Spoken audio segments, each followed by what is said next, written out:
And now, ladies and gentlemen, it's the star of our show, direct from the bar, PB.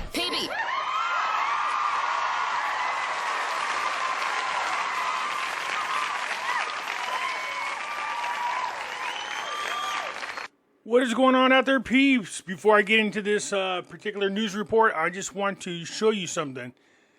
Doesn't Barron look like his father? This is Donald Trump when he was younger. Doesn't Barron look like his father? Anyways, I want to get into something that I think is very important for you guys to pay attention to. The destruction of the Federal Reserve. Yep, you heard me right. I keep telling people there's a lot of things happening all at once. And it's really hard to follow everything if you don't know what you're looking for. Hell, there's a ton of crap that I miss. So when I catch it, I want to bring it to you so you can really get an idea of what Trump is going through. Because it's important for you to know. One is, there's no doubt, the second term for Trump, he is a lot more aggressive than he was in his first term. He doesn't have to worry about re-election. This means he can do his job. Now that he knows who the enemies are within our country, he learned this from his first term. He is dealing with them all at one time. I know a lot of you have not seen, because the mainstream media doesn't cover it, the arrest of Antifa members all over the place. Now that they've been designated as a domestic terrorist group, they're getting rounded up. And the people rounding them up do not play. There's definitely no more pussyfooting around, not like before. This is definitely different. A couple of things I want to show you. So when the president of El Salvador was elected, the first thing he did was kicked out George Soros from his country. And then he arrested like 60,000 cartel members and threw them in a brand new max prison that he built. And then he impeached all the corrupt judiciaries and began working for his people. And we see Trump dealing with the same thing, a corrupt judiciary system. We see the Democrats, I heard Schumer brag about the fact that they got 235 federal judges appointed to oppose Trump. I see some people out there supporting Trump for this governmental shutdown. This governmental shutdown is doing things that people aren't even aware of, like destroying the Federal Reserve. I know you don't see it, but let's go ahead and point it out. First things first.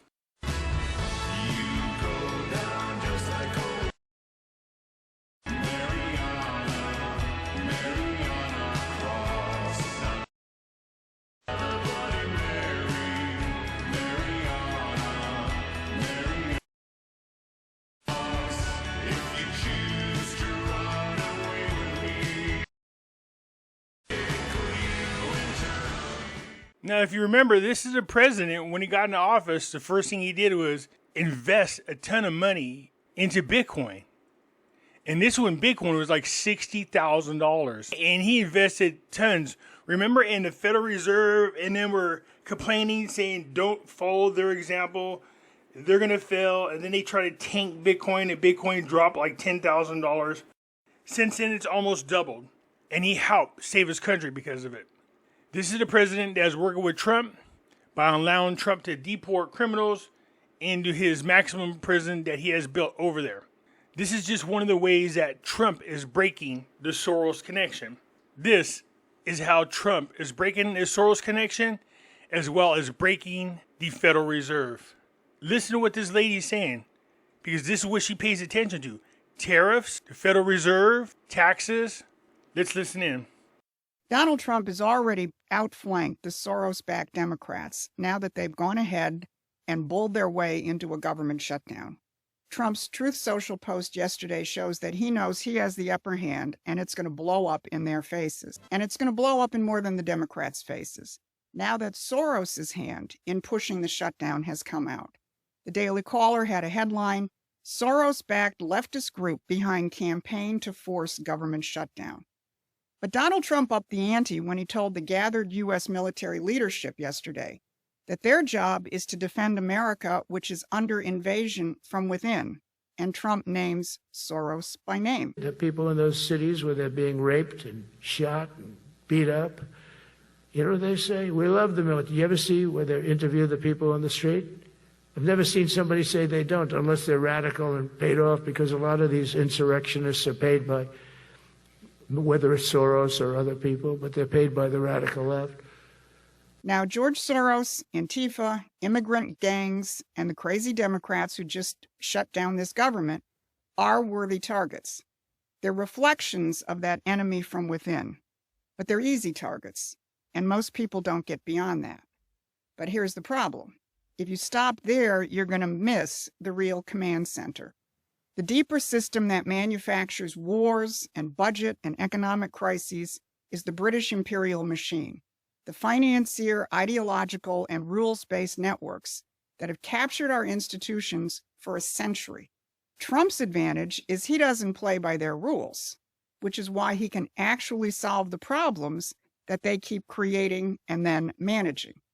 I'm Susan Kokinda, and for decades, I've documented how the British imperial system spawned this American enemy from within. And if you see that this is something you need to learn more about, please like and subscribe, because I focus on this every week. I'm going to explain how Trump's Mideast plan rewired the board and how it puts British warmonger Tony Blair in the bullseye.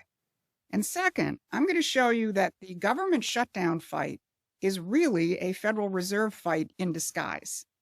If you want to end this endless shutdown theater, you have to cripple the Federal Reserve, not the government. So let's start with Trump's Mideast peace plan. Even establishment outlets admit that what Trump has put together is unprecedented. The Washington Post's David Ignatius, who is a longtime conduit for the intelligence community and not a MAGA fan, recognized that in his piece. He said, "That sense of no exit has conditioned the Israeli-Palestinian conflict for over 45 years. I've been watching horror upon horror in this region. The door to something different seemed to open slightly on Monday. On this, Trump deserves the credit he craves. We can only hope and pray that he and his new coalition of Arab and Israeli allies will keep pushing." Now, here are the main points of what Trump did differently. He broke the rules. He negotiated outside the warring parties' ritual talking points and outside the British peacemaking industry, the one that sells endless process and never peace. And he basically negotiated the deal with a broad swath of other Muslim and Arab nations, and then he presented it to Israel and Hamas. He also recognized the complexity of Israeli politics and used his clout to potentially isolate the extreme right-wing Zionists in Netanyahu's government. It's hard to believe that there are those to the right of Bibi, but there are. And he also, most importantly, brought economics into the equation, not as a bribe, but as the actual substance of stability. Ports, power, water, rebuilding, police training, the material conditions that let people actually live. Now, many are pointing to the role of Tony Blair in the Board of Peace that's been established as evidence that this plan is going to fail. Blair is so notorious in starting and perpetuating wars that even Time magazine took note with a headline describing his perfidious role. We've documented Blair's role for decades, including his infamous speech at the Chicago Council on Foreign Relations in 1999, which is where he first openly rejected the long-standing Westphalian concept of respect for other nations' sovereignty and non-interference in their domestic affairs. He left no doubt in that speech what his ideas were based on. Quote, "But globalization is not just economic. It is also a political and security phenomenon." So when you think of neocons, think Tony Blair. And we got the Iraq War based on Blair's lies and these new global rules, and the many other wars and regime changes that follow. And some of those are precisely the wars that Trump is stopping. So what is Trump doing with Tony Blair on his Board of Peace? Most people are going to look at Blair on Trump's board and think, deep state conspiracy, Trump's been captured. A lot of people did the same thing when Trump posted about Ukraine taking back its territory and winning the war. They thought, oh, he's been captured by the neocons. But this is why you have to subscribe to Promethean Action's newsletter. We approach the world like Trump from the standpoint of grand strategy. Now, with Blair, Trump may be following the adage of keep your enemies close. Because if anybody doesn't think that Trump knows what Blair has been up to these last decades, they weren't paying attention to Trump's speech to the gathered military brass yesterday. He made clear that the purpose of his newly renamed Department of War is to prevent war. This administration is no longer in the business of regime change or perpetual war. Trump's policy is respect for sovereignty, which is the Westphalian principle. So either Blair aligns with it, or he's going to stand even more exposed than he is now. Now, if Trump can overturn a century of British policy in the Mideast, imagine what he can do if he does the same thing on U.S. economic policy. Because the shutdown saga we're living through right now comes from the same mother. Here we are on day one of another ritual standoff. The immediate reason is the Democrats' refusal to pass a clean continuing resolution because they want to keep certain Obamacare subsidies going. Outside of the fact that the subsidies are a bailout for the insurance companies, the political reason for the Democrats is their strategy of tension. They want to induce social friction, feed the narrative, and blame Trump and the Republicans. But it's clear from last night's vote that some Democrats, like John Fetterman, realize this is political suicide. But only a few Democrats have had the political will to stand up to the George Soros-funded Indivisible Network, which has been running an aggressive campaign pressuring Senate Democrats to hold the line, to quote, fight like hell against a clean continuing resolution. They provided their minions with a phone script and their tracking responses. The White House itself called out Soros's role. The Daily Caller quotes a White House spokesman saying, Senate Democrats must reject the Soros-funded pressure from the radical left and pass a clean CR. Now, the official focus on Soros and his foundation and the administration's stated intention to investigate him is welcome and long overdue, since this guy has been creating chaos for decades. But there is much, much more. Most people aren't going to get beyond the fact that Soros is a rich billionaire, a globalist, and of course, some fixate on the fact that he is nominally Jewish. That misses the deeper and more important point, the point you need to understand to actually be strategically effective. The deeper reality is this. Soros is a front man for British imperial finance. Trace his education, his mentors. Look at his London School of Economics pedigree, his City of London ties. The British invisible empire constantly manufactures people and institutions like him and his foundation. In an excellent piece on Substack written back in 2021 entitled How the British Invented George Soros, Richard Poe documents that Soros has deliberately been made the boogeyman by the British elite to divert attention from them. Now, let's go back to why we are being subjected to a government shutdown every few years. It all goes back to the British and how they hijacked the economic policy making of our country at the very beginning of the 20th century. As President Trump is fond of reminding us, under William McKinley, with his tariff policy and his American system policies, we ran such huge surpluses that we had to form a commission to figure out how to spend the money. Then McKinley was assassinated. And what did we get?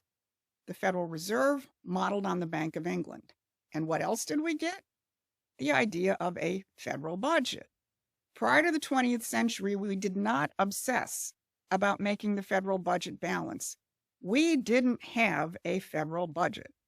We authorized necessary programs, and when they were accompanied by national banking policies and tariffs, the economy grew and we ran a surplus. If we ran a deficit, we built our way out of it with American system policies like Trump wants to do today. But the Federal Reserve and the budget balancing process are British imports by way of one of the worst presidents in American history, the British-directed Woodrow Wilson. Trump is challenging those policies in a most fundamental way. He's adopted the McKinley method of building and growing our way out of the deficits. And this administration is mounting the most serious challenge to the Federal Reserve in living memory, questioning its very mission and its accountability. When Treasury Secretary Scott Bessent calls for sunlight, including the prospect of a full audit, the Fed's priesthood panics. So if you want to end the shutdown theater in the future, then we're going to have to change the target.